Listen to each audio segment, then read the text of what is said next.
Pessoal, vamos lá, vamos começar, voltar para o nosso curso, então, parou de brincadeira e agora a gente vai na seriedade. Nós vimos antes do intervalo a parte básica, né? Nós vimos aí o que é a organização da administração pública, o conceito de entidade e de órgão público. Nós também estudamos aí as várias classificações de órgãos públicos e agora a gente entra especificamente nessa ideia de organização da administração direta e da administração indireta. Então, de olho no slide para a gente começar agora o nosso segundo bloco do nosso curso. Pessoal, a administração direta e a administração indireta do Estado, administração direta e indireta. Primeiro ponto, a administração direta, o que vem a ser isso aí? A administração direta, ela também é chamada, você pode ver em questões de concursos, falando em administração centralizada. O que vem a ser a administração centralizada? É aquela que é prestada pelas próprias pessoas jurídicas. Ela é prestada pelos órgãos que integram as nossas denominadas pessoas políticas. Então, por exemplo, os serviços realizados, prestados pela nossa Receita Federal, a Receita Federal, para quem não sabe, é um órgão da administração direta. Então, os serviços que são prestados pela Receita Federal são serviços de um órgão da pessoa política. É um serviço prestado pela administração direta. Tem aqui os serviços da Presidência da República, os serviços dos ministérios, os serviços prestados por quaisquer outros órgãos da administração direta, como os tribunais em geral, né, TRE, TRT, TRF, TJs, todos, quando atuam, estão atuando em nome das pessoas políticas, no caso federal da União, ou dos estados, ou dos municípios. Então essa que é a ideia de administração direta. A composição básica, claro, alguns exemplos, né? O nosso próprio Decreto-Lei 200, que é referência para muito concurso público, fala que compõe a administração direta a estrutura administrativa básica da Presidência da República e também dos ministérios. Só que, claro, o DL 200 é só para o âmbito federal, mas a gente pode falar também nos âmbitos dos estados e municípios, falando aí da estrutura administrativa do governo, do governo estadual, a estrutura organizativa das prefeituras municipais. Todas são exemplos de atuação da administração direta. As secretarias dos estados, as secretarias dos municípios, os órgãos subordinados diretamente a essas secretarias e ministérios. Então, pessoal, todas essas situações, todas elas decorrem de atuação da nossa administração direta. Os tribunais em geral, né, TRE São Paulo, TRE 23, TRF4, TJs, todos eles quando atuam, estão atuando em nome da administração centralizada, da administração direta. A estrutura administrativa das casas legislativas, do Senado Federal, da Câmara dos Deputados, das Assembleias Legislativas, das câmaras de vereadores, todas elas compõem a nossa administração direta. Isso cai em prova? Cai em prova e cai em prova de tribunal. Há uma prova aí, técnico judiciário, TRE Piauí, de ontem, de 2016. O TRE do Piauí, cuja sede se encontra na capital do estado, integra a administração. Veja que essa aqui é uma pegadinha, né? Que quem está estudando para tribunal não pode cair nisso. TREs, TRFs, TRTs são exemplos de órgãos da administração federal. Como eles estão dentro da estrutura do nosso poder judiciário federal, eles fazem parte da administração direta federal, gabarito letra A. Não é direta fundacional, porque aqui a gente teria as fundações. Não é indireta estadual, não é autárquica indireta federal, não é indireta autárquica, porque também nem é estadual, então já excluiria de qualquer forma todas as demais alternativas. Gabarito é letra A.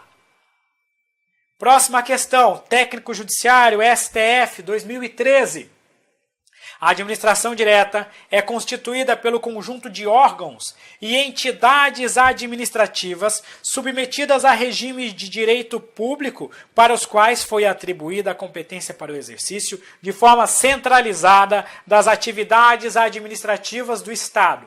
E aí, essa questão está certa ou está errada? Olha que há uma pegadinha, por isso que é importante você fazer uma leitura sublinhando tudo que tem de importante. Ó. A administração direta é constituída pelo conjunto de órgãos e entidades administrativas. Entidade administrativa faz parte da administração indireta.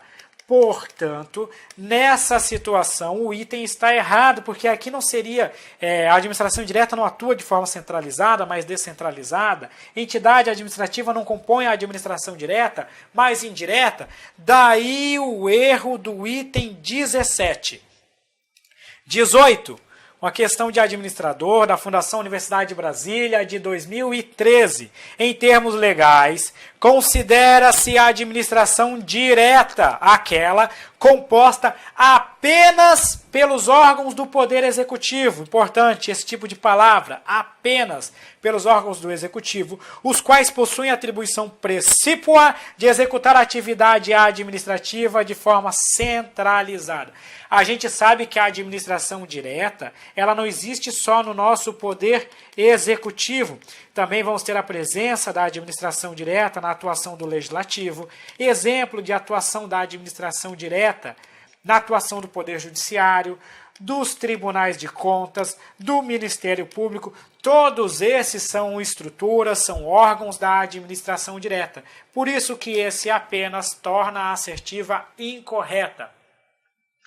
Mais uma questão, outra de tribunal, técnico judiciário, STJ, 2015. A Presidência da República integra a administração federal direta. Questão muito fácil, muito simples, tranquilo, gabarito correto. Bateria aqui de 3 questões, a gente já dá uma avançada. Mais uma questão, agora CESP, Prefeitura de São Paulo, 2016. No que se refere à administração pública, direta e indireta, assinale a opção correta. A. A administração indireta compreende as pessoas administrativas que, vinculadas à respectiva administração direta, desempenham atividades administrativas de forma centralizada. Que assertiva bacana! Pessoas administrativas, também é comum essa expressão no lugar de entidade administrativa. Vinculada, a gente sabe que entre a administração direta e indireta não há subordinação, mas apenas vinculação, e elas desempenham a atividade administrativa de forma descentralizada. Perfeito, gabarito desde cara, letra A. Vamos ver o erro das demais alternativas. B. Tanto a administração direta quanto a indireta são compostas por órgãos e pessoas jurídicas administrativas. Pessoal, a administração direta, ela não possui pessoas jurídicas administrativas, ela possui apenas pessoas políticas. Continuando, com a diferença de que todas as que integram a administração indireta estão submetidas a regime de direito privado. Nós vamos ver que na administração indireta nós teremos entidades de direito privado, mas também teremos entidades de direito público. Daí o erro da letra B também. C. O aspecto mais relevante que caracteriza a administração indireta é o fato de ela ser, ao mesmo tempo, titular e executora do serviço público. Na verdade, a administração indireta ela pode receber a titularidade de um serviço por meio de lei. Ela não é imediatamente titular e executora, ela recebe essa delegação e em algumas situações a administração indireta ainda passa a execução para uma outra entidade. Por exemplo, a Anatel, ela recebeu da União a competência, a titularidade e a execução do serviço de telecomunicações. Só que a Anatel procedeu a delegação para iniciativa privada por meio de contratos de concessão. Veja que a Anatel só tem a titularidade e não tem a execução. Por isso que esse item já entra errado por um desses aspectos que a gente tem aqui nessa situação. Então, é uma questão que, professor, não tem titularidade e execução? Sim, tem. Mas essa titularidade e execução é recebida por lei e nem sempre a entidade vai ter simultaneamente a titularidade e execução, porque às vezes ela pode delegar também para iniciativa privada. Daí o erro dessa alternativa aqui.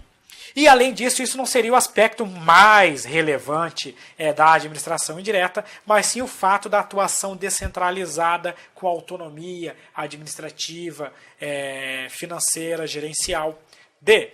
As pessoas administrativas que formam a administração pública indireta são dotadas de personalidade jurídica de direito público, como as autarquias e as fundações públicas. Veja, as pessoas administrativas, elas formam a administração indireta e elas possuem personalidade jurídica de direito público, mas em alguns casos possuirão personalidade jurídica de direito privado, a questão excluiu essas. Inclusive, algumas fundações possuem personalidade de direito privado, a questão foi específica, restritiva e se tornou errada. E, na esfera municipal, a administração direta é formada pelos órgãos que compõem a Prefeitura e a Câmara Municipal, além das fundações das empresas públicas de âmbito local. Fundação, empresa pública municipal, faz parte da denominada administração indireta. Veja só, a administração indireta municipal do próprio município, daí o erro dessa assertiva, porque fundação empresa pública não é a administração direta, gabarito letra A. Avançando. Agora a gente entra na administração indireta. Agora sim, é preciso que você tenha muita atenção, bastante calma. Analise tudo aqui, porque essa parte envolve aqui um conteúdo bastante abrangente, um conteúdo muito relevante. Nós vamos estudar a base da administração indireta neste momento, vamos falar mais à frente das autarquias e outras situações especiais ainda na aula de hoje. Então, de olho na nossa tela. Administração indireta. O que vem a ser a administração indireta? Ela é também chamada de administração descentralizada. Veja só, a administração descentralizada é aquela que ocorre por pessoas jurídicas sem autonomia política. Eu estou falando aqui das autarquias, das fundações públicas, das empresas públicas e das sociedades de economia mista. Note, são pessoas jurídicas, elas possuem a personalidade jurídica própria, porém elas não possuem capacidade legislativa, elas não possuem capacidade de auto-organização. Bem por isso que eu digo que elas não possuem autonomia política, ou seja, sem capacidade para legislar, sem capacidade para criar normas próprias, inovando no mundo jurídico. Mas preste atenção, claro, em algumas situações, as autarquias, por exemplo, elas podem dispor sobre atos normativos. Elas podem criar mesmo até algumas, as agências reguladoras têm aí algumas normas aí quase inovam na ordem jurídica, mas elas criam normas secundárias. Elas não criam normas com base constitucional, não criam normas que criam direitos e obrigações. Por isso que elas não possuem capacidade legislativa. Quando eu falo de legislativa aqui, eu falo de capacidade para inovar, para inovar no mundo jurídico, criando direitos e obrigações. Pessoal, e o grupo da administração indireta é formado, então, pelas nossas entidades administrativas. Eu falei aqui de autarquias, fundações públicas, empresas públicas e sociedades de economia mista. Parcela da doutrina coloca uma nova figura aqui, que eu vou colocar de forma escrita, que são os nossos consórcios públicos. Veja só que aqui eu teria uma quinta figura de entidade administrativa. Só que qual é a ressalva em relação a isso aqui? Esses consórcios públicos, quando eles forem de direito público, eles poderiam, na forma de associação pública que a gente chama, eles poderiam ser uma quinta categoria de pessoas, de entidades administrativas. Só que só parte da doutrina diz que é isso, outra parte diz que, na verdade, os consórcios públicos, constituídos na forma de associação pública, formam uma categoria especial de autarquias. Então, pode aparecer na sua prova autarquia, fundação, empresa pública, sociedade de economia mista e ainda consórcio público. Mas, em regra, só aparece as 4 de cima. Consórcio público seria uma espécie de autarquia. Voltando para o nosso slide, é importante que você saiba também que a administração indireta, ela pode estar presente, veja só, ela pode estar presente na União, ela pode estar presente no Estado, ela pode estar presente no Distrito Federal e também nos municípios. O que eu estou afirmando para vocês aqui? É que o município os estados, o Distrito Federal, eles possuem capacidade para se auto-organizar, para legislar, e eles têm autonomia para criar as suas próprias entidades da administração indireta. O município não precisa de autorização da União para criar uma empresa pública municipal, porque ele já possui, ele já tem outorgada essa possibilidade da Constituição Federal, então ele pode criar uma empresa pública, eu falei empresa pública federal, na verdade, para criar uma empresa pública municipal. O município pode criar uma empresa pública municipal, porque essa empresa pública vai atuar no âmbito de competência do município. Um estado pode criar uma autarquia, pode criar uma fundação, pode criar uma empresa pública, uma sociedade de economia mista, sem precisar de autorização da União para fazer isso, porque cada ente político possui capacidade para dispor sobre a sua própria organização administrativa. Agora, tratando um pouquinho das características comuns dessas entidades. Então, vamos lá. A administração indireta, ela possui o que a gente chama de personalidade jurídica própria, né? Todas as entidades possuem a sua própria personalidade jurídica, o que significa que essas entidades respondem por seus atos, possuem patrimônio, receita próprios e possuem também autonomia técnica, administrativa e financeira. Então, por exemplo, quando uma empresa pública causa prejuízo a um terceiro, esse terceiro vai ingressar com ação judicial contra a empresa pública. Suponha que seja uma empresa pública federal.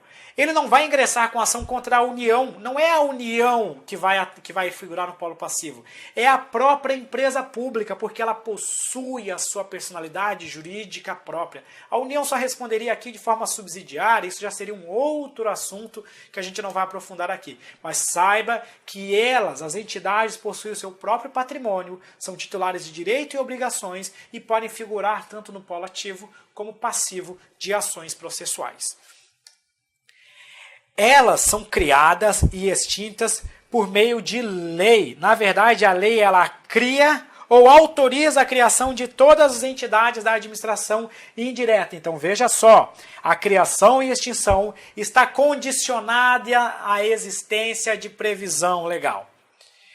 A finalidade, cada uma das entidades da administração indireta possui uma finalidade específica, com base no que a gente chama de princípio da especialidade. Essa finalidade é definida na lei de criação, ou na lei que autorizar a criação. Veja só que é por isso que eu digo que essas entidades elas possuem o que a gente chama de capacidade administrativa específica, porque elas vão atuar num setor definido, numa área. Então o INSS, por exemplo, ele atua lá no setor de previdência social, a Anatel no setor de telecomunicações, a Anvisa no setor de vigilância sanitária. Então, cada uma dessas autarquias possui uma finalidade específica definida na sua lei de criação. Outra característica comum aí da administração indireta de todas as entidades é que elas não estão subordinadas à administração direta. Elas estão apenas sujeitas ao que a gente chama de controle, de tutela, controle finalístico, supervisão ministerial. Por exemplo, a nova lei das estatais, a Lei 13.303, expressamente dispõe que as empresas públicas e as sociedades de economia mista se submetem à supervisão ministerial do órgão vinculado à atividade que eles exercem. Então, o que isso quer dizer? Que não há subordinação. Quer dizer, no exemplo que a gente falou do Ministério das Comunicações e da Anatel do outro lado, é que o Ministério das Comunicações não é um superior hierárquico da Anatel. Significa que, em regra, não há controle hierárquico das decisões da Anatel. As decisões da Anatel vão se encerrar nela mesma, não existindo, como regra, previsão de controle direto pela entidade da administração direta. Existe, sim, previsão de controle em situações excepcionais. Só que aí eu estou tratando de um caso já específico, no caso próprio, em que a gente teria a aplicação do que a gente chama de controle hierárquico impróprio, aplicável em situações excepcionais. Guarde bem isso. Como regra, não existe controle hierárquico nessa relação. Só que esse controle ele existe para que a entidade política assegure que a entidade administrativa está cumprindo as suas finalidades legais, que a sua atuação está de acordo com a política de governo, com o plano de governo que está sendo previsto para aquela situação. Todas as entidades da administração direta, todas as entidades da administração indireta se submetem ao controle externo do Tribunal de Contas, se submetem ao controle do Poder Judiciário, se submetem à atuação do Ministério Público. Então aqui existia muita dúvida se a Sociedade de Economia Mista, por exemplo, se submetia ao controle externo do Tribunal de Contas. Se um Tribunal de Contas, se o TCU, poderia determinar a Petrobras, que é uma sociedade de economia mista federal, se o TCU poderia determinar que a Petrobras instaurasse o que a gente chama de tomada de contas especial, poderia fazer isso o TCU, considerando que a Petrobras é uma entidade que se submete a normas de direito privado. Esse tema foi pacificado já em decisões do STF, dizendo que qualquer entidade administrativa se submete ao controle externo do Tribunal de Contas da União. E agora, com a Lei 13.303 de 2016, o tema ficou totalmente claro. A Lei 13.303, de forma nítida, expressa, taxativa, diz que as empresas públicas e sociedades de economia mista se submetem ao controle externo do Tribunal de Contas da União, ou do Tribunal de Contas do Estado, ou do município, conforme cada caso. Então, beleza, se submete ao controle, avançando.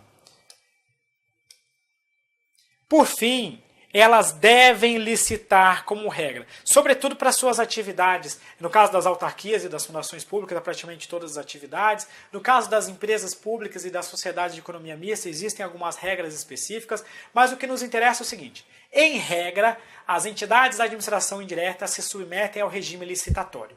No âmbito das autarquias e fundações públicas, essas regras estão previstas na Lei de Licitações e Contratos, a Lei 8.666, Lei de Licitações, e no caso das empresas públicas e sociedades de economia mista, hoje o regime consta na Lei 13.303. Só que em ambos os casos existem hipóteses de dispensa e inexigibilidade de licitação. Licitação dispensável, dispensada e licitação inexigível. Então a regra é o dever de licitar, mas a legislação para todas as entidades administrativas prevê algumas exceções. A organização administrativa, quando constituída por entes com personalidade jurídica própria, como as autarquias, tem como característica principal a submissão de todas as decisões finais de mérito desse ente a recurso hierárquico, como forma de expressão do poder de tutela do ente que a criou. Rapaziada, em regra, não existe submissão ao controle hierárquico do ente central. Então não posso falar que todas as decisões de mérito serão reapreciadas. O controle hierárquico impróprio vai ocorrer em casos excepcionais. Existe uma súmula da AGU tratando sobre isso lá no âmbito das agências reguladoras, mas não é disso que a gente está abordando aqui. Não é toda a decisão. Essa situação somente vai ocorrer de forma excepcional, como regra não há recurso hierárquico, daí o erro da letra A. B.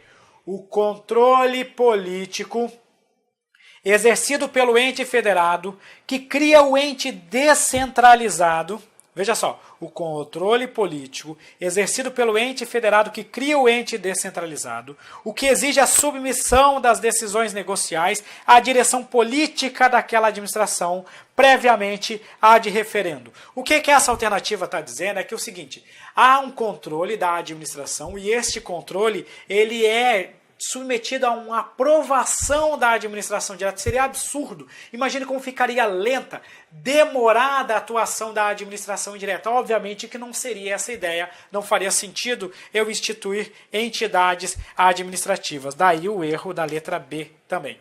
C.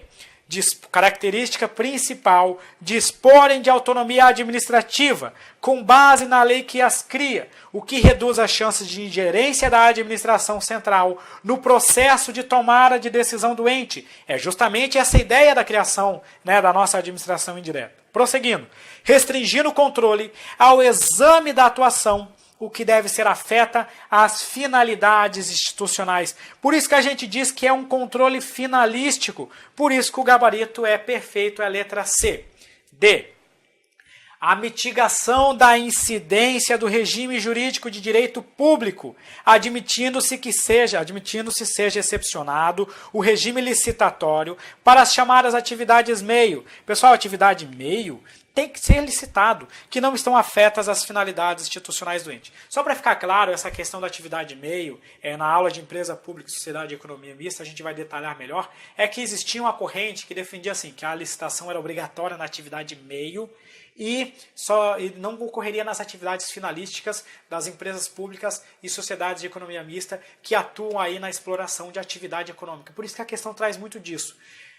Hoje, com a Lei 13.303, está semelhante a isso. Isso a gente vai detalhar no momento oportuno. Só que, de qualquer forma, a autarquia e fundação licitam em qualquer momento. Empresa pública e sociedade de economia mista, que atuam na prestação de serviços públicos, como regra, também licitam a qualquer momento, ou quase sempre, pelo menos. Então, por isso que aqui não faz qualquer sentido, por isso que também está errada a letra D. Não há mitigação de normas de direito público. Se ela for uma entidade administrativa de direito público, as regras de direito público vão se aplicar normalmente. E autoadministração com exercício de competências próprias, até aqui está perfeito, o que limita o poder de controle do ente federado que as criou, com exceção da contratação de pessoal, cujo concurso deve ser realizado na esfera da administração direta. Óbvio que isso aqui está errado, porque a administração indireta precisa fazer concurso público para contratar pessoal, seja servidor público ou empregado público, mas é a própria entidade que faz os seus concursos. Então, a Petrobras, quando quer contratar, ela faz o seu próprio concurso público, não é a administração direta que promove o concurso e a contratação. Daí o erro também da letra E, gabarito letra C, avançando um pouquinho mais.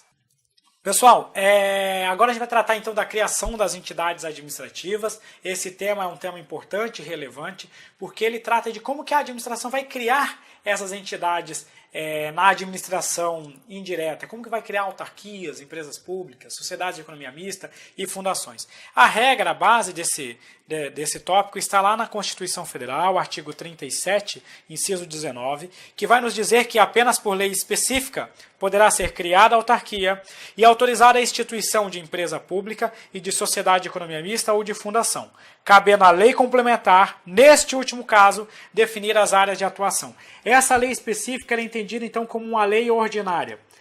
Claro, esse tipo de lei ordinária, esse tipo de lei específica, a ideia é que ela trate do tema em que vai atuar a entidade, em que vai atuar a autarquia. Não vai ser uma lei que a única coisa que ela vai fazer é a criação ou a autorização. Pelo contrário, essa lei, na verdade, ela vai tratar normalmente do tema, do assunto relativo à área de atuação da entidade criada. Então, por exemplo, no âmbito aí rodoviário, ferroviário, tem uma lei que disciplina todo esse sistema, que criou simultaneamente o DENIT, que trata da parte de infraestrutura, criou a ANTT e a ANTAC, que são agências reguladoras que atuam dentro do transporte terrestre, atuam dentro da área do transporte aquaviário. Veja que essa lei criou várias entidades de uma vez só. Só que a definição, o tema dessa lei, tratava justamente da área relativa à atuação dessas entidades. Por isso que essa lei específica, ela atua dentro, ela vai definir, vai estar relativa à área de atuação das entidades. A autarquia, ela vai ser necessariamente criada por lei. E a legislação, a Constituição, fala que será autorizada a instituição de empresa pública, de sociedade de economia mista e de fundação. A gente vai ver que há uma observação em relação à fundação e logo na sequência a gente já continua abordando sobre as particularidades, as especificidades da fundação. Mas cabe destacar essa parte final, que vai nos dizer que cabe à lei complementar, neste último caso, definir as áreas de atuação. Pessoal, essa lei complementar, ela não serve para criar uma fundação. Ela serve para definir as áreas de atuação. As áreas de atuação das fundações públicas. Só que essa lei até hoje ela não foi editada, não existe essa lei. A gente sabe que na prática as fundações atuam dentro de um serviço, de uma área de utilidade pública, uma área social, mas não existe ainda a lei que define expressamente essa área de atuação, mas isso não impede que por leis específicas sejam criadas ou autorizadas a instituição de fundações. Então, sem qualquer problema em relação a isso aí. Aí vamos lá.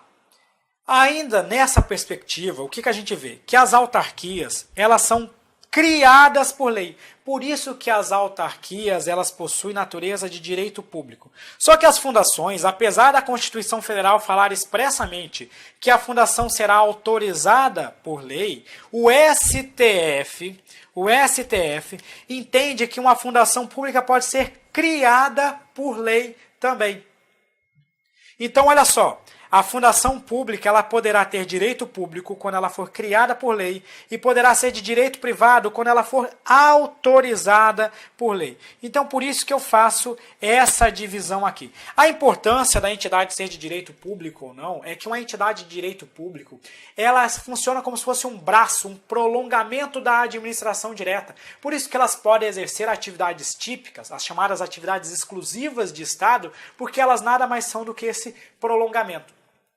E a Fundação Pública de Direito Público, ela é considerada uma espécie de autarquia na prática, é o que a gente chama até mesmo de fundações autárquicas, ou então de autarquias fundacionais, tendo em vista que elas possuem o mesmo regime, as mesmas características das autarquias. Por outro lado, a gente vai ter um conjunto de entidades cuja lei serve para autorizar a instituição. Eu estou falando das fundações de direito privado e, sobretudo, das empresas públicas e das sociedades de economia mista. A diferença aqui que vai ocorrer é que as entidades que são criadas por lei, elas surgem com a vigência da lei de criação. A partir da vigência da lei, a entidade, a autarquia e a Fundação Pública de Direito Público é automaticamente criada. Não precisa o Poder Executivo fazer qualquer outro ato subsequente. De forma imediata, com a vigência da lei, a entidade já foi criada.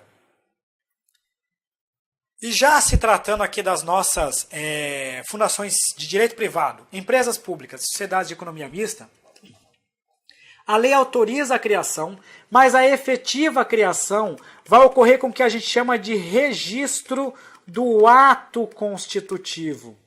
Veja que é um ato posterior que vai efetivamente criar a entidade. Então a lei autoriza a criação, aí chega lá o Poder Executivo elabora ali as normas básicas, o estatuto dessa entidade, e vai lá no registro comercial ou em outro registro competente e registra a empresa, dando a ela a criação, dando a ela a sua personalidade jurídica. Então entidades de direito público surgem com a vigência da lei de criação. Entidades de direito privado surgem com o registro do ato constitutivo. A lei apenas autoriza, mas dependerá de um ato complementar. Questão de prova. Questão do TRT da 9ª região de 2015. Representa mecanismo de descentralização por serviços.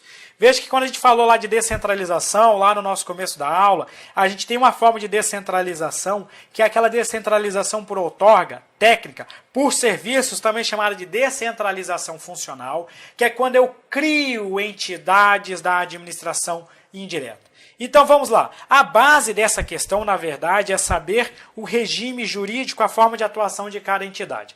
Então veja que a letra A vai nos dizer o seguinte: a empresa pública, vamos colocar aqui no marca-texto, a empresa pública em que parcela da atividade do poder central é repassada a ente despersonalizado. O item já fica errado, porque a empresa pública não é um ente despersonalizado, é uma entidade que possui personalidade jurídica própria. B. Autarquia, veja só, autarquia em que parcela da atividade do poder central é repassada a ente personalizado para que o exerça em regime de autarquia, surge com a vigência da lei de criação. Então, portanto, trata-se de uma entidade de direito público, daí o erro da letra B. C. Empresa pública em que parcela da atividade do poder central é repassada a ente personalizado para que o exerça em regime de direito público. Empresa pública surge com registro do ato constitutivo, daí o erro da letra C. D.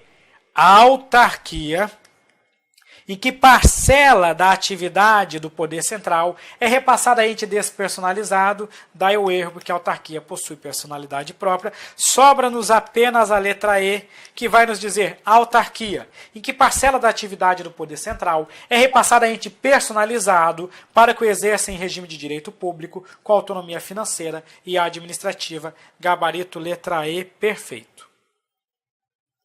22. Técnico Judiciário, TRE do Piauí de 2016. Entidade administrativa com personalidade jurídica de direito público, destinada a supervisionar e fiscalizar o ensino superior, criada mediante lei específica. Veja só, é uma entidade administrativa, vai ter personalidade de direito público e vai supervisionar e fiscalizar o ensino superior. Eu sei que, como é de direito público, pode ser ou uma autarquia, ou será uma fundação pública de direito público. Será uma dessas duas situações. Mas eu nem preciso saber o que vai ser na hora de analisar as alternativas. Vamos lá. A. É regida predominantemente pelo regime de direito privado. Ora, se é uma entidade de direito público, ela é regida predominantemente por normas de direito público. Integra a administração direta. Se é uma entidade administrativa, integra a administração indireta. Possui autonomia e é titular de direitos e obrigações próprios. Na verdade, isso aqui é uma característica de qualquer entidade, né? A questão não precisava nem ter limitado a entidade de direito público, mas a gente sabe que de fato está correto, porque a entidade possui autonomia e é titular de direitos e obrigações. D. Ter natureza de empresa pública. Não pode ser, porque ou é autarquia ou fundação. E é exemplo de entidade resultante de descentralização administrativa, gabarito letra C. Criação de subsidiárias. O que ocorre? A gente sempre tem uma entidade matriz, e essa entidade matriz, em alguns casos, ela poderá criar entidades subsidiárias, entidades em que ela controla e que seria tipo um prolongamento, um aumento da sua atuação. A Petrobras faz muito disso, a Petrobras tem várias subsidiárias que atuam, por exemplo, no transporte ou em algumas atividades específicas relacionadas à atuação da Petrobras. Então a subsidiária é uma entidade controlada.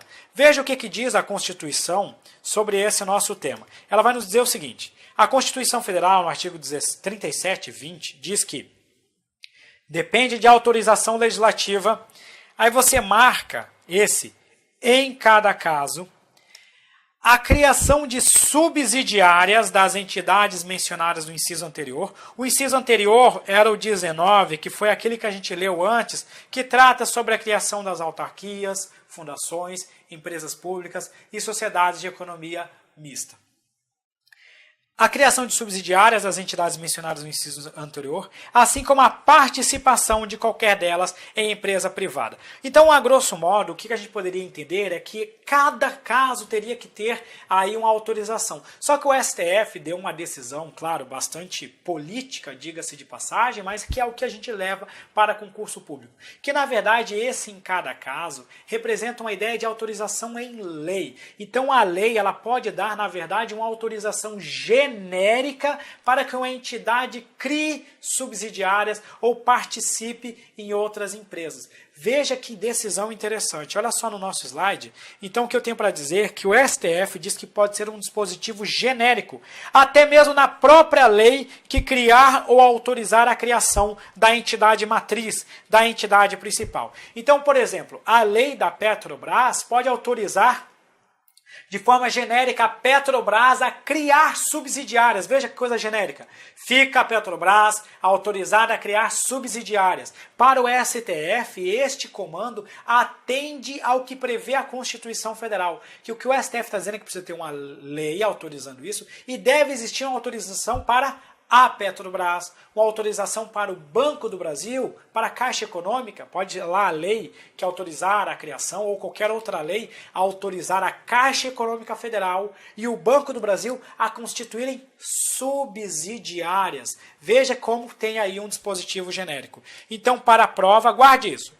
Essa autorização pode constar em dispositivo genérico, até mesmo na própria lei que criar ou autorizar a criação da entidade matriz. Trago para vocês aqui mais um dispositivo constitucional, antes da gente avançar, lá no artigo 37, parágrafo 8º, que está relacionado não só às entidades, mas também aos órgãos. Vamos lá. Parágrafo 8º do artigo 37. A autonomia gerencial, orçamentária e financeira dos órgãos e entidades da administração direta e indireta poderá ser ampliada por meio de contrato a ser firmado entre os seus administradores e o poder público, que tenha por objeto a fixação de metas e o desempenho para o órgão ou entidade, cabendo à lei dispor sobre prazo de duração do contrato, controles, critérios de avaliação de desempenho, direitos, obrigações e responsabilidade dos dirigentes e a remuneração do pessoal. Esse dispositivo ele se insere na aplicação do que a gente chama de princípio da eficiência. O que é o princípio da eficiência? O princípio da eficiência é aquele que foi inserido pela Emenda Constitucional 19 de 98, que permite que a administração pública seja mais eficiente, tenha serviços prestados de forma com resultados, com qualidade, o menor custo, fornecendo aí os melhores resultados para a população. Mas o que acontece? O artigo 37, parágrafo 8º, dentro dessa ideia de eficiência, inclui o que a gente chama de contrato de gestão. Não é aquele contrato de gestão que a gente está falando lá no âmbito das organizações sociais, mas um contrato de gestão interno firmado por órgãos da administração direta ou entre os órgãos com entidades da administração indireta para aumentar a autonomia desses órgãos, pactuando resultados, pactuando metas de desempenho. Então a ideia aqui é que você firme o contrato, só que esse contrato obrigatoriamente conterá metas de desempenho e aumentará aí a eficiência, a autonomia da atuação do órgão. Vamos lá. Artigo 24 da DPU de 2016. Órgãos e entidades públicos, tanto da administração direta quanto da indireta, podem aumentar a sua autonomia gerencial, orçamentária e financeira por meio de contratos firmados conforme previsão legal. E aí, correto ou errado? Gabarito está correto, seguindo exatamente o que está no nosso artigo 37, parágrafo 8º da Constituição Federal, que diz que a autonomia dos órgãos e entidades públicos pode ser aumentada por meio, autonomia gerencial, por meio de contratos e que sejam pactuadas metas aí de desempenho. 25. DPU 2016. Faculta-se ao poder público, nos contratos de gestão, o estabelecimento de metas de desempenho para o aumento da eficiência do ente. E aí, certo ou errado?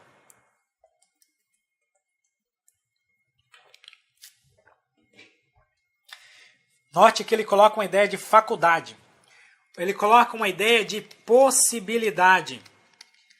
Uma ideia de autorização, quando, na verdade, a Constituição Federal determina que nesses contratos de gestão contenham as metas para o aumento da eficiência. Por isso que o item está errado. Por fim, agora sim, a gente vai entrar nas autarquias. Então a gente já abordou aqui vários assuntos, né? Já tratamos os principais tópicos relativos aí, né, à nossa administração direta, administração indireta.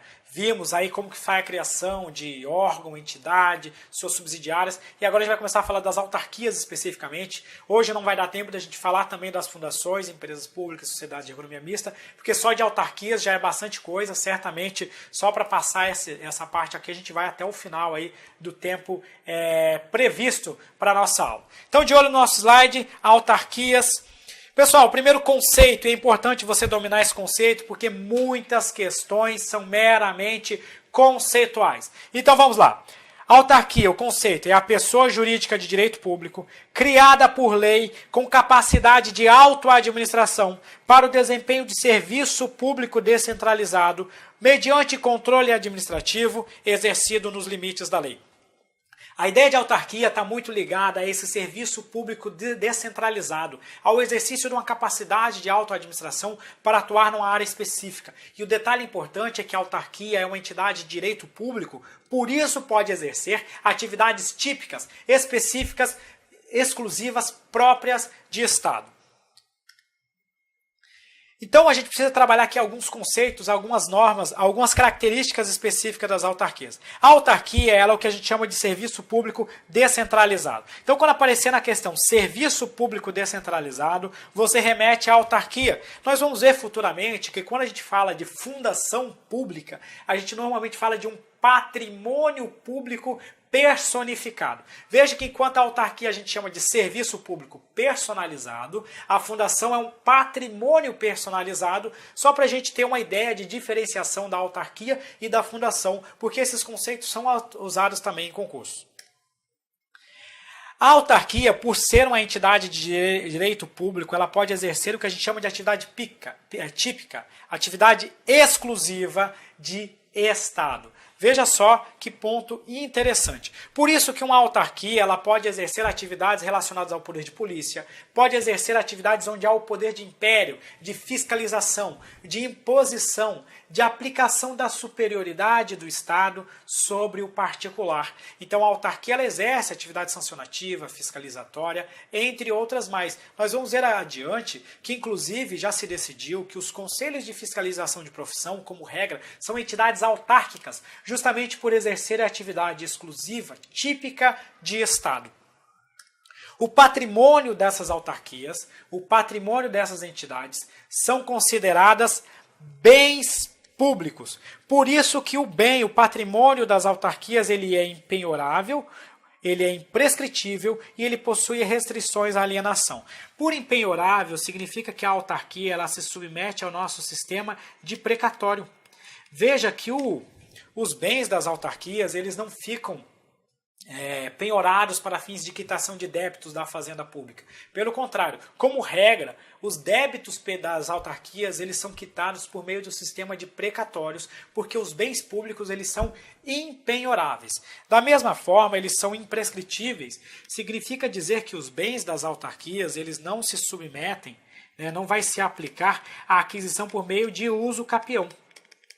O que isso quer dizer? É que lá no âmbito privado, se uma pessoa ocupar de forma pacífica determinado bem imóvel e ficar lá durante determinado prazo, esse bem ele vai prescrever. Significa que a pessoa que está ali residindo vai adquirir a propriedade desse bem.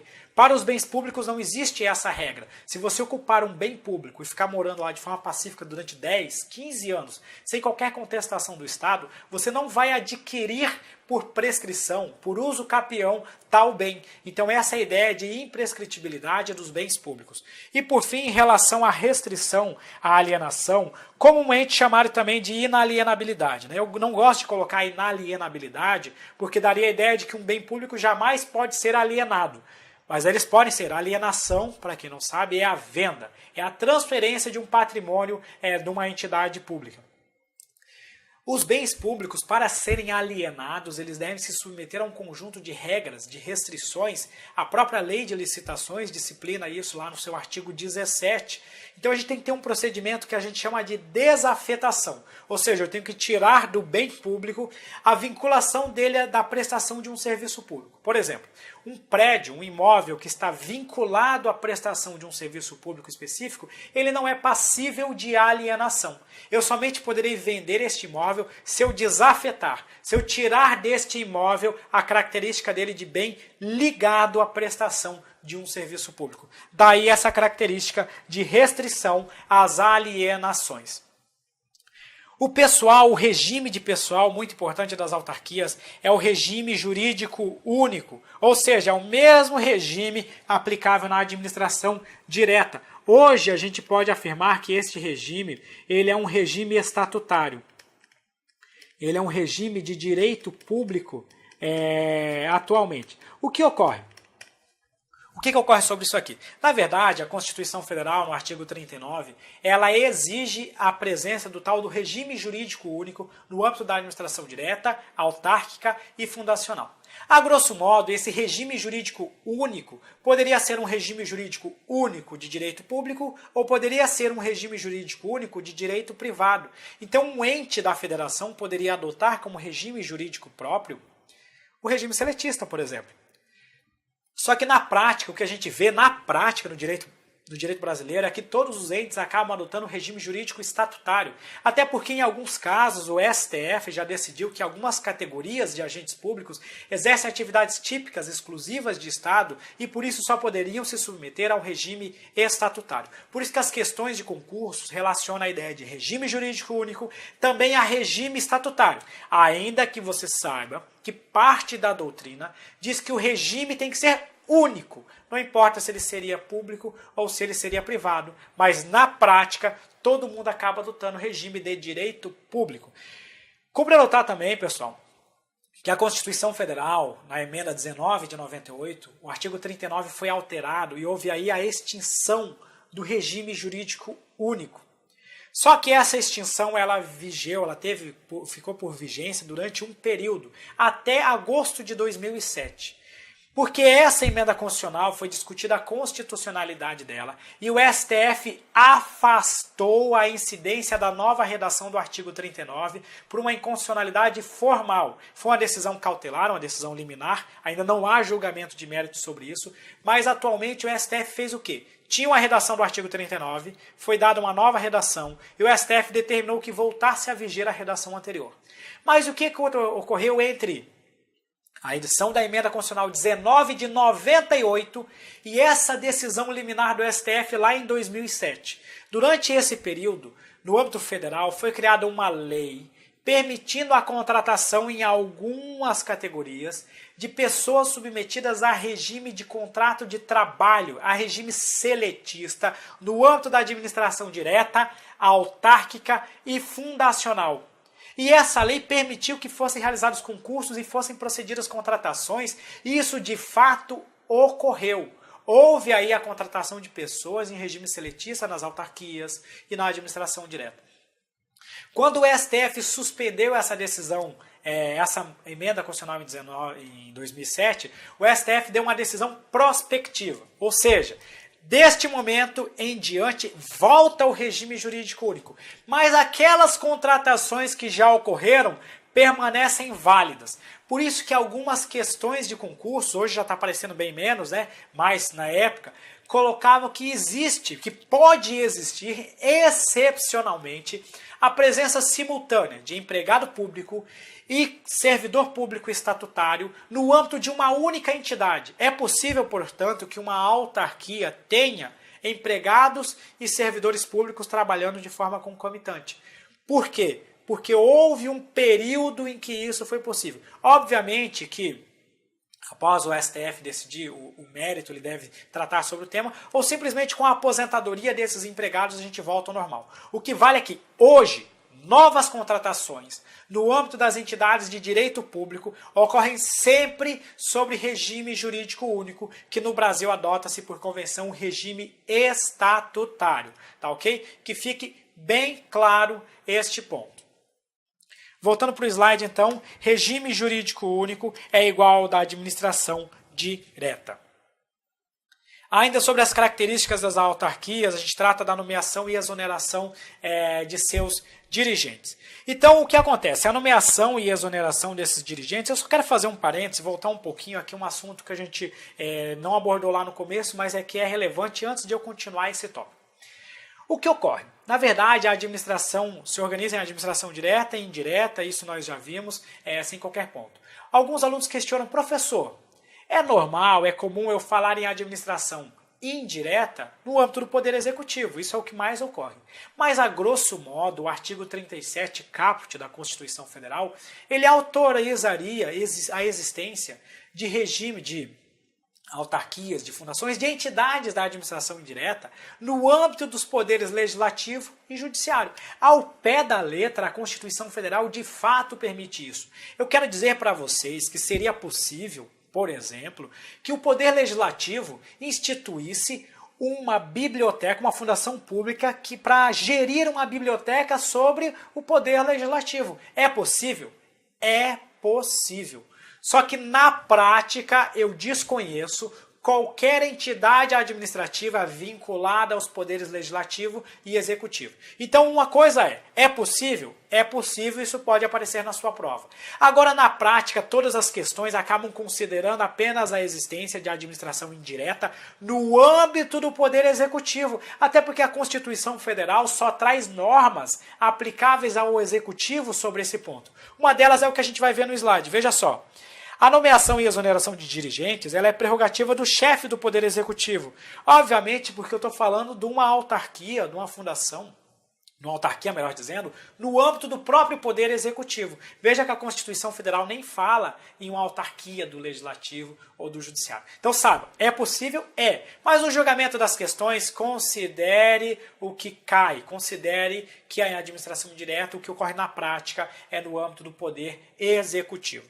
Lá no slide, nomeação e exoneração de dirigentes de autarquias é prerrogativa do chefe do Poder Executivo. Então aqui eu estou falando de uma prerrogativa do nosso presidente da República, em que pese eu também posso ter aqui o exercício dos governadores no âmbito dos estados e também posso ter esse exercício por meio dos prefeitos no âmbito dos municípios.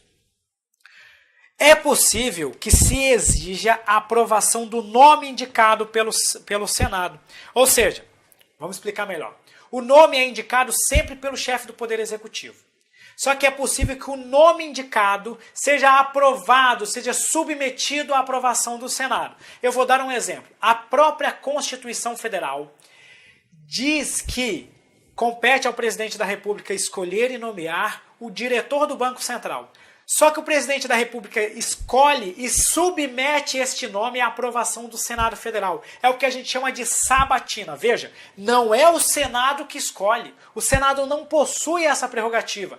Cabe ao Senado tão somente aprovar ou desaprovar este nome. Se o Senado aprovar, o presidente da República está autorizado a nomear o diretor do Banco Central. Se o Senado desaprovar, o presidente da República tem que escolher um outro nome e submeter novamente ao Senado, até que finalmente um nome seja escolhido. Então é possível que a própria Constituição Federal ou que leis infraconstitucionais exijam que o nome indicado seja previamente sabatinado, aprovado pelo Poder Executivo. No âmbito da União, isso ocorre por aprovação do Senado Federal.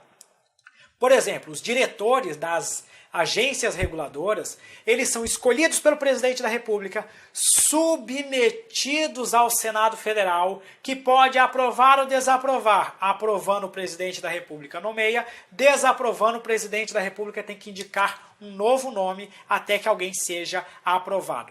Contudo, é possível que se exija a aprovação pelo Senado, ou, vamos colocar aqui, né, pelo Poder Legislativo, no caso dos municípios e dos estados que não possuem um legislativo bicameral. Mas será inconstitucional a exigência de aprovação do legislativo para exonerar, ou ainda que o próprio legislativo exonere diretamente. O que eu quero dizer para vocês? A lei pode exigir que a aprovação seja submetida ao legislativo, mas a lei não pode exigir que a exoneração seja submetida ao legislativo. A lei também não pode dizer que compete ao legislativo exonerar um dirigente de autarquia. Essa é uma prerrogativa do chefe do Poder Executivo. Qualquer um dessas duas determinações é considerada inconstitucional conforme decisões do STF.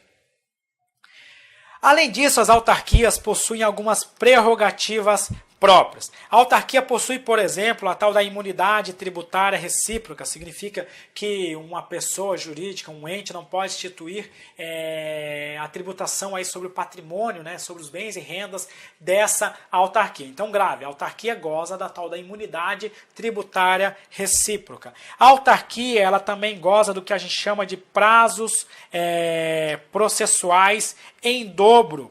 É importante você anotar aí, porque isso aqui alterou no novo CPC, né? O antigo CPC previa aí o prazo em dobro e prazo em quádruplo, de acordo com cada um do ato processual, mas hoje é prazo em dobro, tanto para recorrer quanto para contestar. tá ok? Então guarde, novo CPC é prazo em dobro para todas as manifestações processuais. A gente tem a aplicação do tal do duplo grau de jurisdição obrigatório. Isso significa que uma decisão contra uma autarquia, como regra, deve ser submetido ao julgamento, à decisão do tribunal. O juiz toma uma decisão e ele já de ofício tem que submeter essa decisão dele para que o tribunal que está acima dele aprecie a decisão. É isso que é duplo grau de jurisdição obrigatório. Claro, existem exceções previstas na legislação, é muito difícil cair essas exceções, mas as autarquias gozam da prerrogativa do duplo grau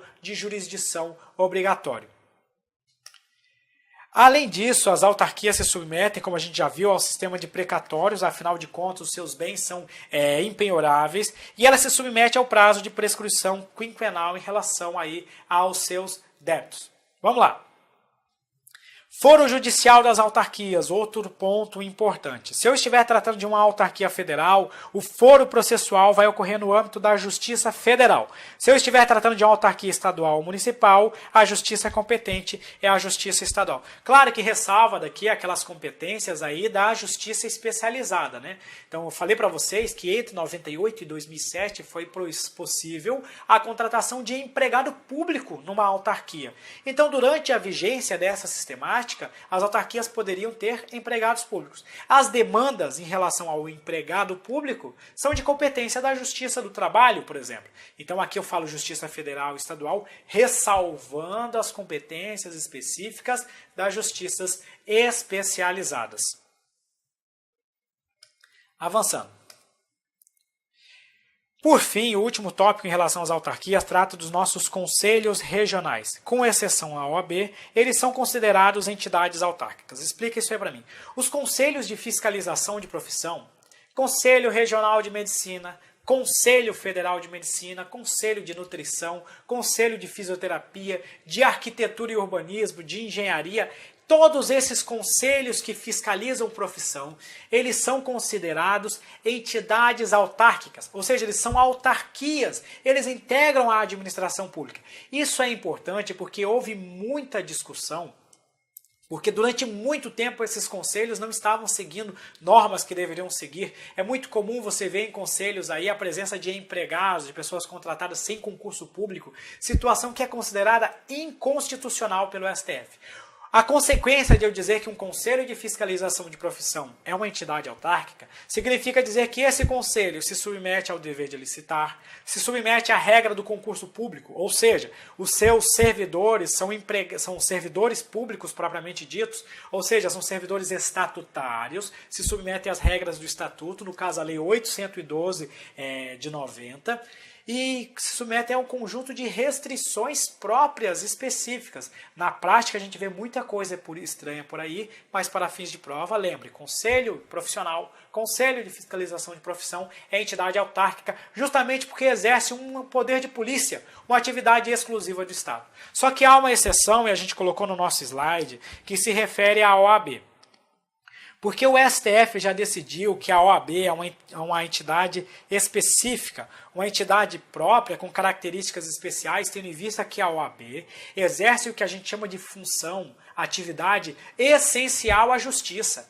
A OAB, de acordo com o STF, não pode se equiparar aos demais conselhos de fiscalização de profissão, dada a característica própria, específica de atuação da OAB, sobretudo a relevância da sua atuação no âmbito da prestação da atividade jurisdicional. Então a OAB não é entidade autárquica, a OAB não faz parte da administração pública, a OAB não precisa contratar por meio de concurso público nem fazer licitação.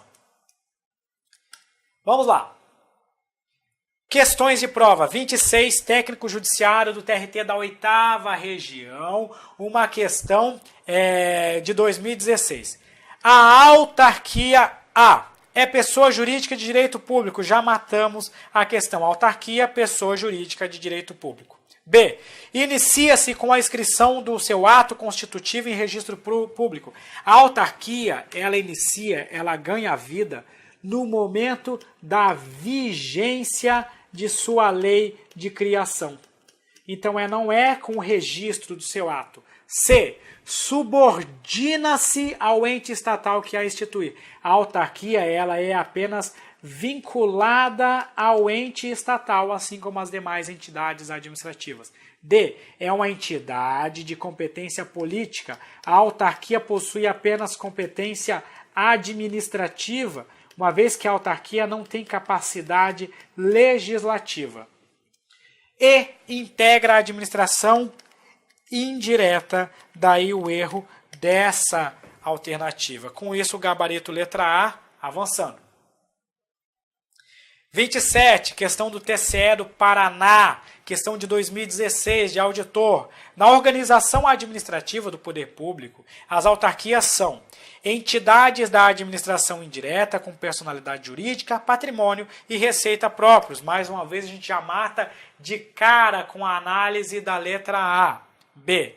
Sociedade de economia mista. A questão está dizendo que uma autarquia é uma sociedade de economia mista. Obviamente que não. A autarquia não é a organização da sociedade civil, é uma entidade pública. A autarquia também não é órgão da administração direta.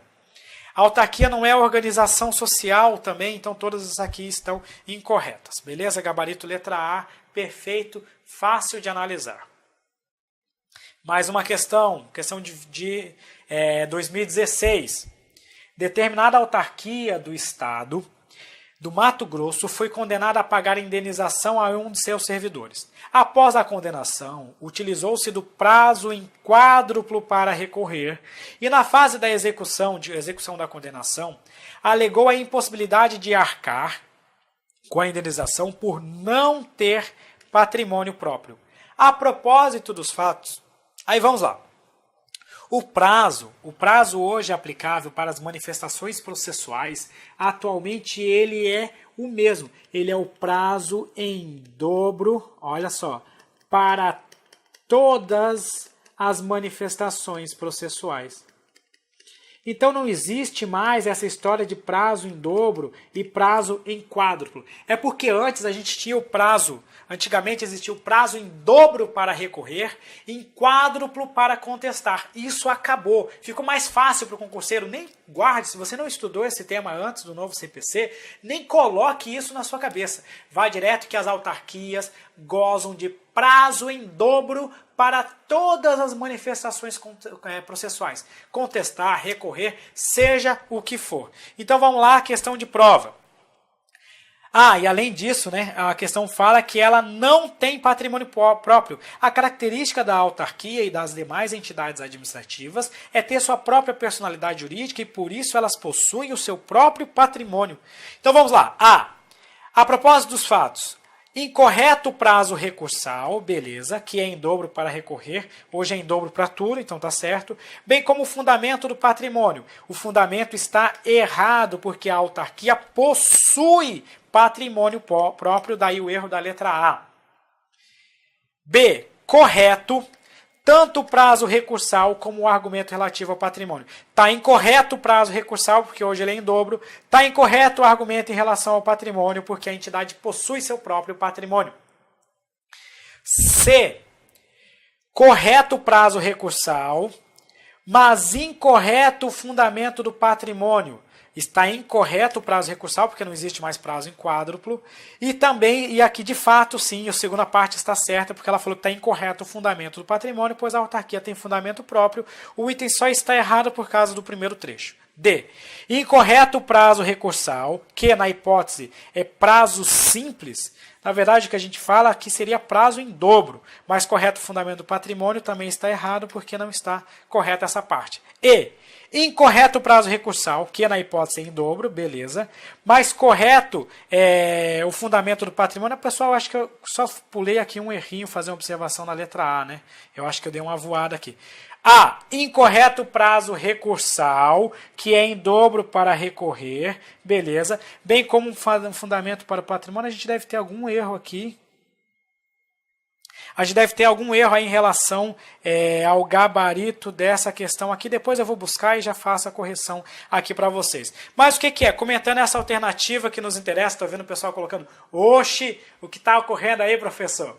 O que acontece? As autarquias, elas gozam hoje do mesmo prazo para todas as suas manifestações processuais e elas possuem o seu próprio patrimônio. Então elas poderiam arcar aí porque elas possuem o patrimônio próprio. Depois eu vou ver ali qual foi o erro, acho que eu só confundi ali a leitura da letra A. Então voltando para o nosso slide. Opa, agora sim.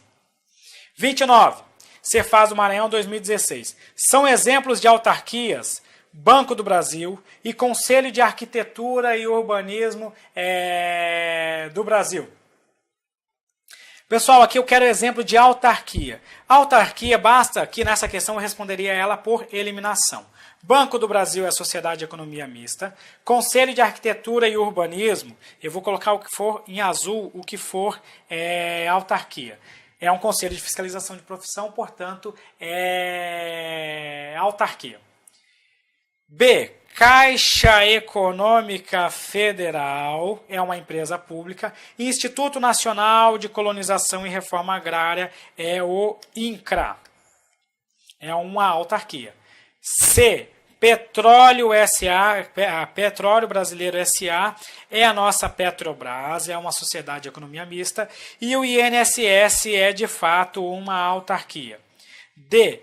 Casa da Moeda do Brasil é uma empresa pública federal e Serviço de Processamento de Dados é o SERPRO, que também é uma empresa pública federal. Por fim, sobra a nossa letra E, que é o Instituto Nacional de Seguridade Social, INSS, e o Instituto do Patrimônio Histórico Nacional, que é o IFAM, que são aí exemplos de autarquias, por isso gabarito letra E. Exemplos: agências reguladoras em geral, no caso a Anatel, a Anvisa, os conselhos de fiscalização de profissão, conforme a gente já falou, exceto a OAB, DENIT, INSS, INCRA, IFAM, INMETRO, universidades em gerais, institutos federais, o Banco Central, a CVM, o CAD, a SUPRAMA, são todos exemplos aí de autarquias que você pode marcar na sua prova. Então, gabarito letra E.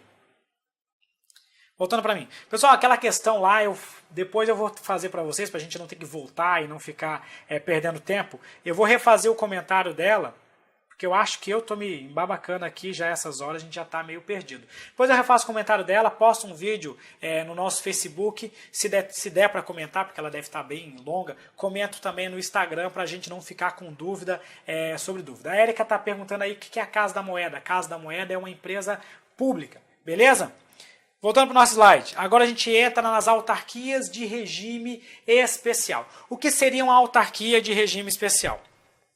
Parte da doutrina contesta essa expressão do que seria a autarquia de regime especial. Segundo a doutrina, essa parte da doutrina minoritária, diga-se de passagem, autarquia é autarquia e ponto final. Porque, na verdade, se a gente for ao pé da letra, não existe uma lei que trate do regime jurídico das autarquias. Na verdade, cada lei de criação traz normas próprias aplicáveis a cada autarquia. Então, seria como se toda autarquia tivesse um regime especial. Então, não é isso. Na verdade, não existe.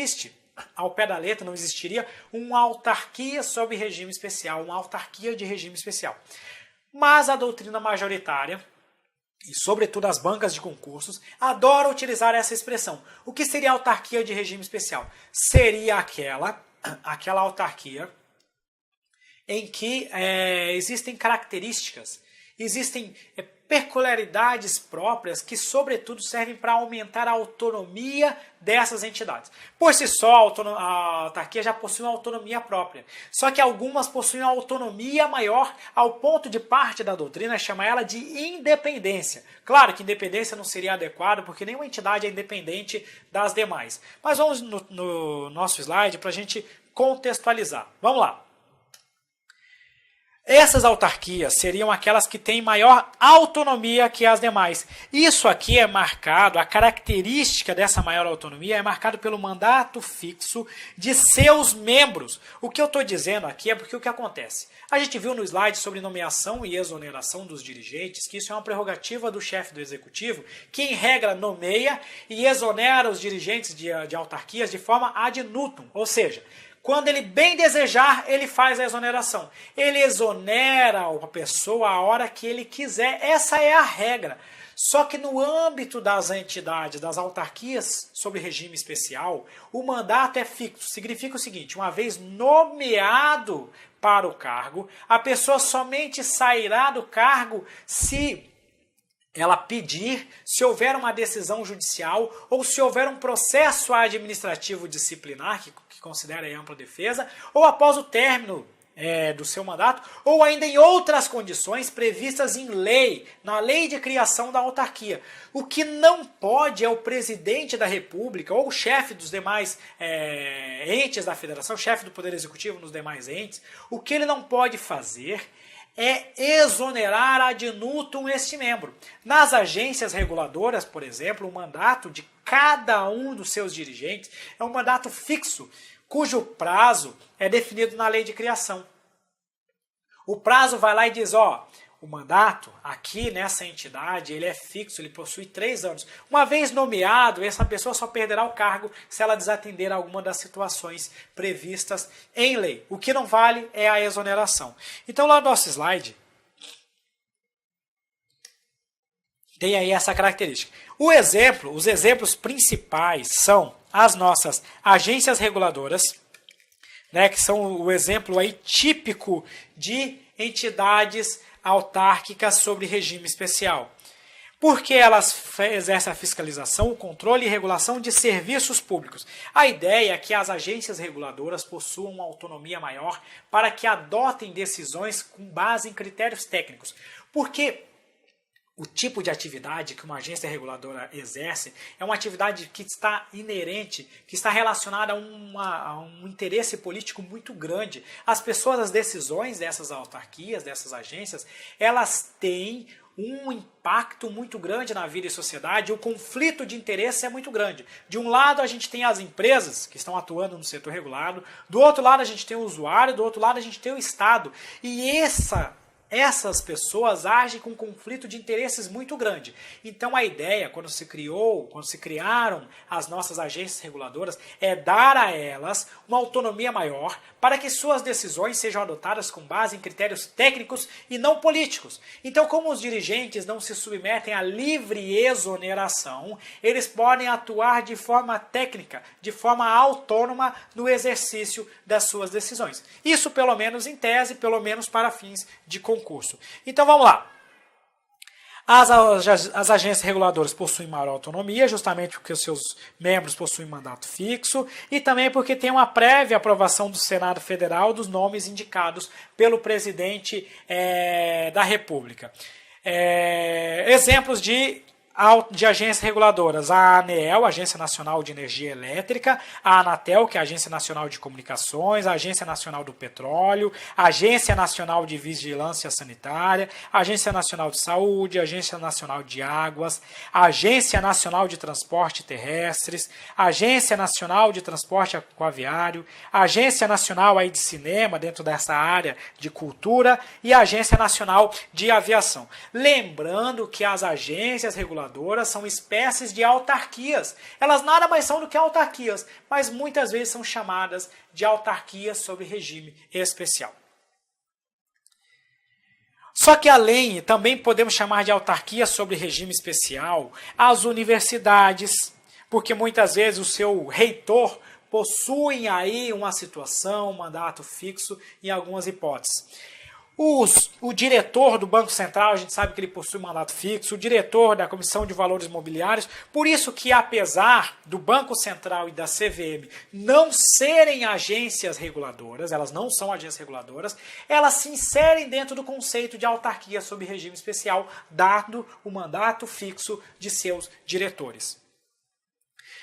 Parte da doutrina coloca os consórcios públicos quando de direito público, ou seja, aqueles que são constituídos na forma de associação pública, também como autarquias em regime especial. Para quem não sabe, os consórcios públicos são pessoas criadas por vários entes políticos, por vários entes da federação. Imagine que 3 municípios pequenos, que estão em determinada região, precisem constituir um hospital para atender às necessidades da população. E eles querem dar uma personalidade jurídica para que este hospital atue com maior autonomia. Sozinho, cada um desses 3 municípios não teria condições de arcar, de criar esse hospital. Aí o que eles fazem? Os 3 municípios se juntam por meio de lei acertam determinados detalhes e criam uma entidade autárquica que vai ser o hospital. E o hospital, constituído na forma de associação pública, nesse nosso exemplo, ele integrará a administração indireta dos 3 entes consorciados. Ou seja, ele fará parte do município A, do município B e do município C. Por isso que a doutrina diz que esses consórcios, constituídos na forma de associação pública, ou seja, os que possuem natureza de direito público, são espécies de entidades autárquicas e, dada a sua característica especial, também entrariam no grupo de autarquia sobre regime especial. Claro que isso não é toda a doutrina que coloca, em geral as questões tratam mais das agências reguladoras. E agora o último tópico da nossa aula, as nossas agências executivas. Pessoal, a agência executiva é aquela que recebe uma qualificação especial. O importante, você notar, é que a agência executiva não é uma nova espécie.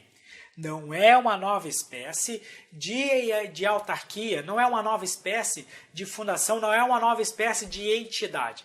A agência executiva, na verdade, é uma autarquia ou uma fundação que recebeu uma qualificação especial. Ela continua sendo autarquia, ela continua sendo fundação, só que é uma autarquia que recebeu um título, um prêmio, que é o de agência executiva. Para ser uma agência executiva, a gente tem que estar diante de uma autarquia ou de uma fundação pública, e essa autarquia ou fundação pública tem que possuir um plano estratégico de reestruturação e de desenvolvimento institucional e que esteja em andamento. Além disso, a agência executiva ela tem que ter celebrado um contrato de gestão com o respectivo ministério supervisor. Então vamos lá, vamos ver o que seria isso aí. A agência, a autarquia, veja só, estou falando aqui de uma autarquia, ou estou falando ainda de uma fundação pública.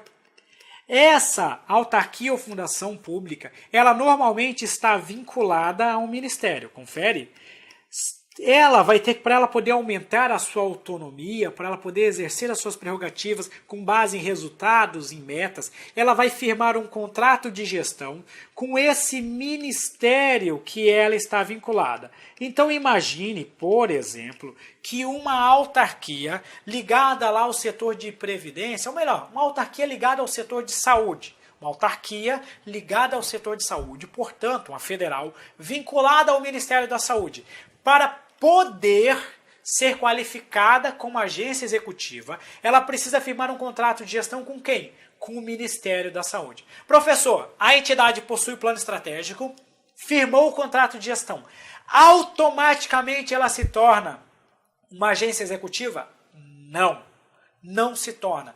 Porque isso aqui são apenas critérios que ela tem que obrigatoriamente preencher. Mas a qualificação não é concedida pelo ministro. A qualificação é concedida mediante decreto do presidente da República. De olho no nosso slide, então, a qualificação ocorre por meio de um decreto expedido pelo presidente da República. E vou dizer mais, trata-se de uma decisão discricionária do presidente da República. Olha só, a autarquia tem um plano estratégico de reestruturação e de desenvolvimento institucional, firmou um contrato de gestão lá com o ministério correspondente, o meu exemplo aqui era o Ministério da Saúde, mas o presidente da República pode não conceder a qualificação.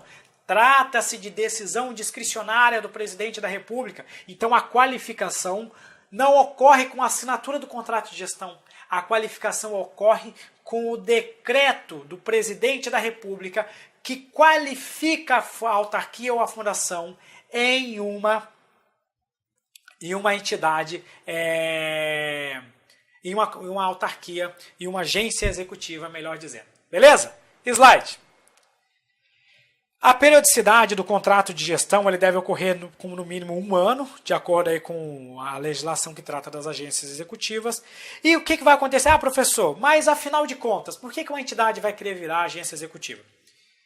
Essa expressão, ela na verdade está em desuso. É muito raro a gente ver atualmente alguém qualificando uma autarquia ou fundação como agência executiva.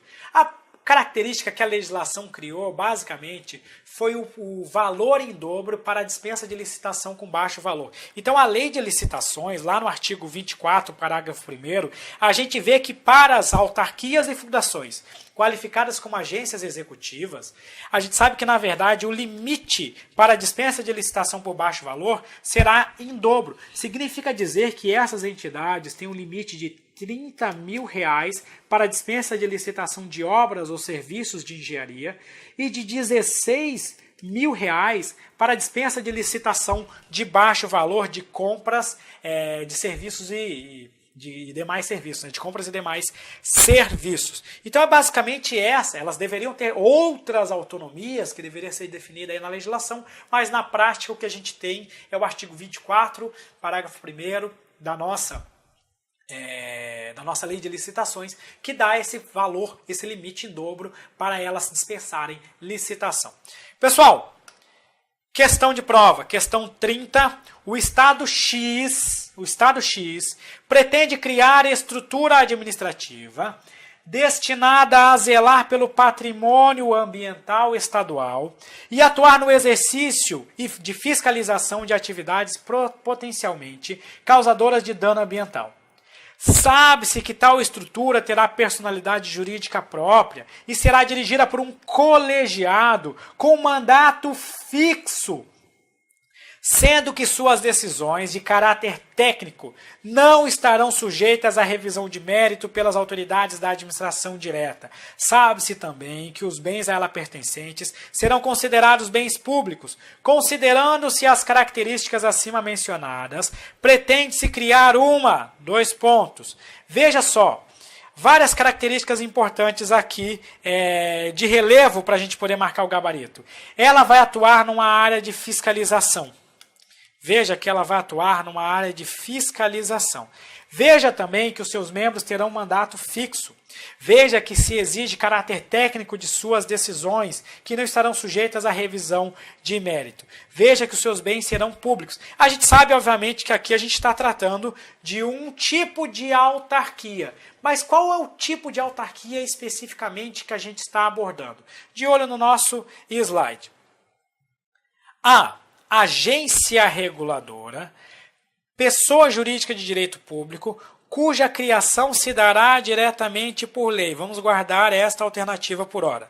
B. Agência executiva, órgão diretamente vinculado ao Poder Executivo, cuja criação se dará diretamente por lei. O item já está errado. Na verdade, eu lembro para vocês que a agência executiva não é uma entidade nova. A agência executiva é uma entidade pré-existente, é uma autarquia ou fundação que recebe uma qualificação. Por isso, não pode ser neste caso aqui.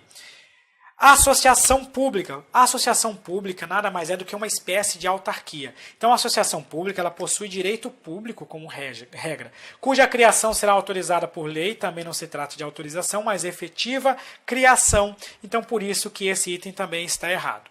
D. Agência executiva, entidade autárquica de regime especial, estabelecido mediante a assinatura do contrato de gestão. Eu já diria que não podia ser agência executiva, mas a gente sabe que a agência executiva ela não recebe a qualificação por meio da assinatura do contrato de gestão, mas sim por meio do decreto do presidente da República. Veja que, na verdade, o contrato de gestão é um requisito necessário, mas a qualificação ocorre mediante decreto. Por fim, a letra E.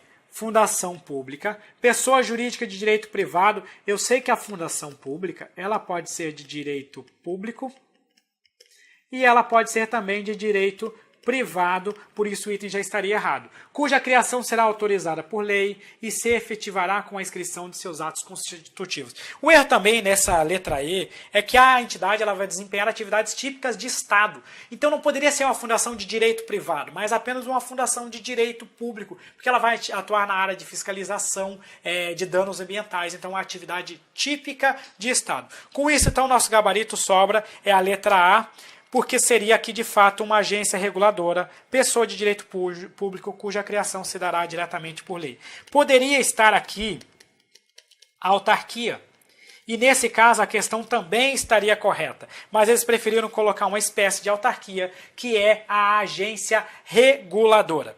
Gabarito letra A, avançando então.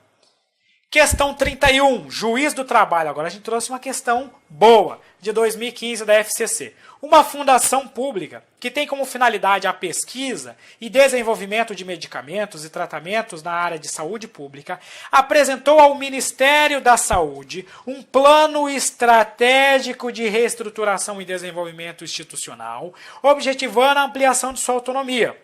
De acordo com as disposições constitucionais e legais aplicáveis, a referida fundação poderá a. Ser declarada por portaria do Ministério da Saúde, fundação de apoio e amparo à pesquisa, que poderá celebrar contratos de gestão para a prestação de serviços à administração pública com dispensa de licitação. O ato aqui não é nem esse tópico que a gente está abordando em relação às fundações de apoio, será objeto de assunto que veremos mais à frente. B. Ter sua autonomia ampliada mediante a edição de lei específica que altere sua natureza para agência reguladora ou agência executiva. A qualificação dela como agência executiva se dá por meio de decreto. C. Ter natureza alterada, ter a sua natureza alterada mediante a atribuição de qualificação por decreto governamental de fundação de apoio à pesquisa, passando-se a caracterizar-se como fundação privada. O simples fato de você alterar a qualificação dela para uma fundação de apoio não vai alterar. Na verdade, você não poderia ter um decreto governamental para fazer esse tipo de atividade. Novamente, observe que nós vamos estudar as fundações de apoio em aula própria. D. Ser alçada à categoria de agência reguladora, mediante a adequação de seus estatutos para refletir o grau de autonomia compatível com tal categorização. Ela não pode simplesmente mudar de fundação pública para agência reguladora. Isso a gente teria que ter leis, entre outros requisitos, mais para ocorrer. Mas aí vem a letra E. Celebrar contrato de gestão com o Ministério da Saúde, ou seja, com o ministério a que ela está vinculada, com a fixação de metas de desempenho, recebendo por ato do presidente da República. Qual seria o ato do presidente da República? O ato típico é o decreto, a qualificação de agência executiva. Por isso que o gabarito é a letra E. Perfeito aí essa questão. 32, analista do Tesouro Estadual, Cefaz do Piauí, uma questão de 2015, que vai nos dizer: as autarquias foram instituídas no contexto de descentralização das atividades estatais, possuindo fundamental relevância no desempenho das suas competências constitucionais atribuídas às pessoas políticas. O desempenho das atividades atribuídas às autarquias, vamos lá. As autarquias foram instituídas no contexto de descentralização, beleza. Elas possuem relevância na competência institucional que foi atribuída pelas pessoas jurídicas. O desempenho das atividades atribuídas às autarquias, A. Não pode contemplar a delegação de titularidade. A gente sabe que na transferência, na descentralização por outorga, a gente tem de fato aí a transferência da titularidade, eis o erro da letra A. B. Pode contemplar a execução de serviços públicos a ser prestado por empregados submetidos ao regime jurídico trabalhista, não obstante sofram inflexões de regime público, como no caso da investidura. Pessoal, eu comentei que existem exceções, existem situações raras em que teremos empregados públicos nas autarquias, mas essa não é a regra e essa não é como ocorre a situação no dia atual. Por isso que aqui não pode ser Essa alternativa não pode ser a letra B. C. Pode ser feito por servidores denominados empregados públicos quando aquelas atividades foram típicas da prestação de empresas estatais. Se a atividade é típica de empresa estatal, não vai poder ser prestada por autarquia. Não se fala de empregado público, pelo menos nos dias atuais, no âmbito das autarquias. D. Permite a contratação de servidores estatutários, empregados públicos e de comissionados, aos quais não se aplica a vedação ao nepotismo restrito à administração direta. Primeiro que a vedação ao nepotismo, obviamente, que se aplica a toda a administração pública, incluindo a administração indireta. Segundo, porque atualmente a gente não tem investidura de novos empregados públicos nas autarquias, daí o erro da letra D. Sobra E. Exige que o regime a que se sujeite seus servidores seja o mesmo previsto para a administração direta. É a aplicação daquilo que a gente chama de regime jurídico único. Não sendo possível a submissão ao regime trabalhista, em razão de se consubstanciarem a longa-manos do poder público. Quando ele fala de longa-manos, ele está dizendo assim que é o exercício de um poder mandatário, de um poder de império, de um poder típico estatal, e é exatamente isso que ocorre na prática. Atualmente se entende que o regime jurídico aplicável às autarquias é o regime jurídico único, mas ele acaba sendo um regime estatutário, dada aí a utilização, o exercício de atividades típicas exclusivas de Estado. Pessoal, com isso o gabarito letra E, fechando aqui a nossa questão 32. Galera, tá aqui os meus contatos, meu e-mail, meu Facebook, meu Instagram, meu YouTube, todos. Eu agradeço se vocês puderem nos acompanhar aí nas redes sociais, que diariamente nós postamos várias novidades.